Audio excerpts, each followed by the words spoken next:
પંજા કરતા તો કમર હારો મોદી ગમે, રાહુલ ગાંધી નો ગમે, એ આપણો થોડો એ દિલ્હી નો છે. મોદી તો સારો છે, એને બધાને પહેરાવ્યા, વસ્ત્ર મકાન કરાવ્યા, મોદીએ તો બધાને સુધાર્યા. તો હેલો મિત્રો નમસ્કાર. તો આપણે વિડીયો લઈને આવી ગયા છીએ. તો આપણે વિડીયો વિશે વાત કરવાની છે. તો હાલ આ માજીની ક્લિપ સોશિયલ મીડિયા પર ખૂબ જ વાયરલ થઈ રહી છે. તો આપણે ક્લિપ વિશે ચર્ચા કરવા જઈ રહ્યા છીએ, પણ એ પહેલાં તમે નવા હોય તમારી ચેનલ સબસ્ક્રાઈબર કરી લેજો, ત્યાંથી કરી આવવાના વિડીયો તમારા માટે લાવતો હશું દોસ્તો. તો દોસ્તો તમને ખબર જ હશે કે ગુજરાતની અંદર પેટા ચૂંટણી એટલી બધી ચર્ચામાં હતી કે વાત જ ના પૂછો દોસ્તો.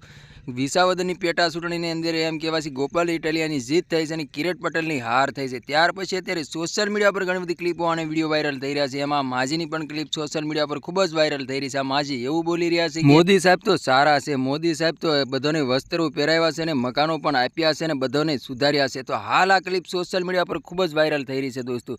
તો દોસ્તો તમને ખબર જ હશે, એમ કહેવાય છે કે વિસાવદરની પેટા ચૂંટણી આખા ગુજરાતની અંદર ચર્ચામાં હતી અને વિસાવદરની અંદર તમને ખબર જ હશે કે ગોપાલ ઇટાલિયાની જીત થઈ છે. ત્યાર પછી અત્યારે સોશિયલ મીડિયા પર ઘણી બધી ક્લિપો અને વિડીયો વાયરલ થઈ રહ્યા છે. બાપુની ક્લિપ પણ સોશિયલ મીડિયા પર ખૂબ જ વાયરલ થઈ હતી દોસ્તો. તમને ખબર જ હશે બાપુ એવું બોલ્યા હતા જ્યારે મતદાનની ગણતરીઓ થઈ નથી ને મતદાનની અંદર કોઈ વિજય બન્યું નહોતું, એ પહેલાં બાપુ એવું બોલ્યા હતા કે ગોપાલ ઇટાલિયા 10,000 વોટથી હારશે અને જો જીતી જાય વિસાવદરની અંદર તો મારી જટા અને મારી દાઢી ઉતારી નાખું. અને કિરીટ પટેલની વિસાવદરની અંદર જીત થાય છે. તો અત્યારે વિસાવદરની અંદર ગોપાલ ઇટાલિયાની જીત થઈ છે અને બાપુ વિશે અત્યારે ઘણી બધી કમેન્ટો મારી રહ્યા છે કે બાપુ જે બોલ્યા હતા એ બાપુ ક્યાં ગયા, તો એની ચેલેન્જ જે આપી હતી એ ચેલેન્જ પૂરી કરીને બતાવે.